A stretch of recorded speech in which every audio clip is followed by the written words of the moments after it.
Hello and welcome back to another Konflikt 47 unboxing video. This time we're looking at the German Spinne Light Panzermech, and this is of course some of the rift technology employed by the German forces. On the box here we have an example of the assembled and painted Panzermech, and just flipping this box over we can see a brief assembly guide there, and also another painted image, and also some blurb about Konflikt 47 and also the Spinne Light Panzermech. So let's open this box up and take a look at the contents inside. So here we have the Light Panzermech's components, and as you can see, the two main components here are both made out of resin. So this is the small turret that we've got at the top here, and also the main hull are resin pieces. Quite solid as well. You can see most of the details are actually sculpted on there. We don't actually have to add in a lot of things ourselves. But the rest of the components are metal.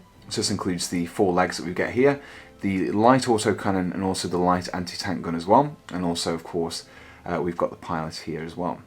Now, one of the things I quite like about the fact that this turret is separate means you get a small amount of posability. You can rotate it as you see, but you can also, if you want to do some conversion work, you can also get another turret from another kit, which is the this is the Luxsturm turret, and that just fits nicely on top there as well.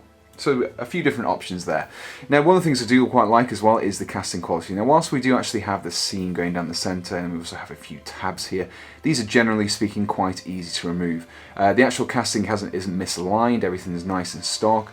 The details on these kind of hard edges on the panels are also really nice as well. And the same goes for the metal components. Again, we've got a few mould lines you can just about see just down the centre there, but apart from that, they're quite thin, probably quite easily removed with just a hobby file. So now we've looked at all the components, let's get one of these assembled. And here we have the German Spinne Light Panzermech along with the German Grenadier for scale. Now this miniature assembled really nicely. One area that I thought I would have trouble with was assembling the legs, however these fitted into the body really nicely. Combined with the relatively low number of components, I was able to assemble the Spinne mech very quickly. In terms of aesthetics, the miniature fits the role set out in the Konflikt 47 background perfectly. The relatively small size and spindly legs mark this as being the perfect recon vehicle, ideally suited for moving through difficult terrain and also urban environments. However, whilst this vehicle has lots of pros, there are a few downsides as well. For example, the single pose legs can make it difficult to pose this in different ways, especially if you wanted to have a Spinne mech that was climbing through difficult terrain, for example. Additionally, whilst it may only be a minor point, in the Konflikt 47 rulebook you actually have the option to equip your Spinne mech with a flamethrower and also a non-open top variant. However, there are no actual components within the box to build this version. However, I do predict that in the future we will see a version of the kit which allows you to field the flamethrower variant. So with the miniature looked at, let's get an overall summary for the Spinne mech. So that concludes my look at the German Spinne Light Panzermech. Now this walker is perfect for any German commander that really wants to harass their enemy's flanks, take out infantry using that light autocannon and MMG, and then quickly running away when it gets into trouble.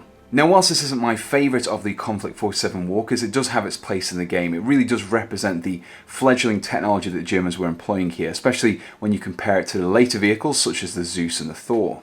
Now the Spinne Light Panzermech is available on the Warlord Games web store for £22.50. It's also available in the German starter set as well. So what I'll do is I'll pop a link in the description below which will take you directly to the web store where you can pick up your own Light Panzermech from there. Now if you enjoyed this video, please do let me know in the comments below, and also subscribe to be kept up to date with all of my future Konflikt 47 videos. And until next time, thanks for watching and goodbye.